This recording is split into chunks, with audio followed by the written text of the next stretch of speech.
एक मोठी बातमी येते।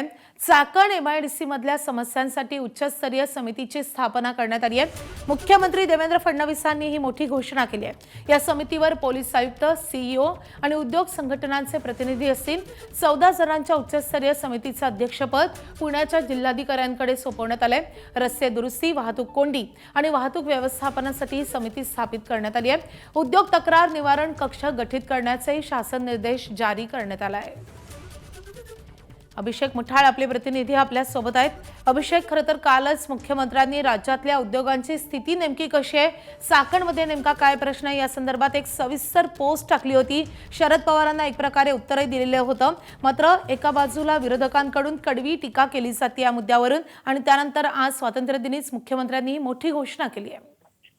नक्कीच एकूणच चाकणमधील समस्यांचे निराकरण करण्यासाठी आणि वाहतूक व्यवस्थापनासाठी सरकारकडनं मोठा निर्णय घेण्यात आलेला आहे। एकूणच पुणे जिल्हाधिकाऱ्यांच्या अध्यक्षतेखाली राज्य सरकारकडनं एक हाय पॉवर कमिटी ही स्थापन करण्यात आली आहे। चाकणमधील उद्योग बाहेर जात असल्याचा मुद्दा पुढे करत विरोधकांकडनं आरोप करण्यात आलेले होते आणि त्यानंतर मुख्यमंत्री देवेंद्र फडणवीस यांच्या आदेशानंतर पुणे जिल्हाधिकारी असेल, पिंपरी चिंचवड पोलीस आयुक्तांसह जे प्रमुख शासकीय कर्मचारी आहेत त्यांना एकूण त्यांची समिती ही आपल्याला बनवण्यात आल्याचं दिसतं आहे। त्यासोबत दुसरी जर का बाजू यामध्ये पाहायची तर जे रस्ते आहेत तिथल्या अनेक समस्या आपल्याला पाहायला मिळत आहेत, वाहतूक कोंडी ही पाहायला मिळत आहे। त्यासाठी देखील एक समिती जी आहे ही आपल्याला काम करताना दिसणार आहे। सोबतच जे उद्योग कुठेतरी जाताना दिसत आहेत किंवा त्यांच्या ज्या काही तक्रारी आहेत त्यासाठी देखील निवारण कक्ष हा स्थापन करण्यात आलेला आहे आणि एकूण हा देखील जिल्हाधिकारी यांच्या अध्यक्षतेखालीच हा कक्ष आपल्याला काम करताना पाहायला मिळेल। इथं देखील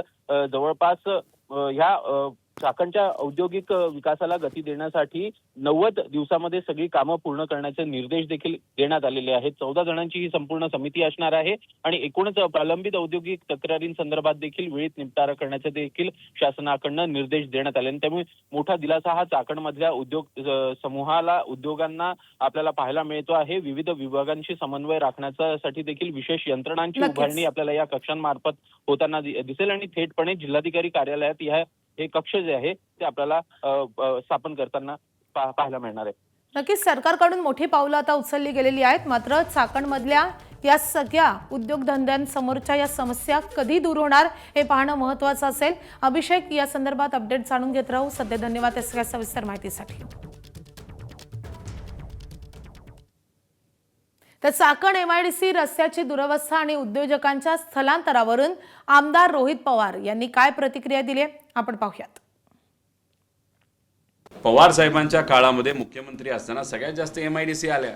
चाकणमध्ये ज्या कंपन्या आल्या त्या पवार साहेबांच्या मार्गदर्शनाखाली 2014 पर्यंत ज्या कंपन्या आल्या त्याच्यानंतर एक सुद्धा चांगली मोठी कंपनी त्या चाकणमध्ये तिथं आली नाही। आणि याला उत्तर देत असताना मुख्यमंत्री साहेबांनी शब्दाचा खेळ तर ते करतच होते, आकड्यांचा खेळ करत होते हे आम्हाला माहितीच आहे, पण सोयी अनुसार ते जर एखाद्या वक्तव्याकडे नाहीतर एखाद्या देशातल्या पार्लमेंटमध्ये दिलेल्या स्टेटमेंटला सोयी अनुसार जर बघत असतील तर ही नवीन खेळी आता मुख्यमंत्री साहेबांची आम्हाला त्या ठिकाणी कळलेली आहे।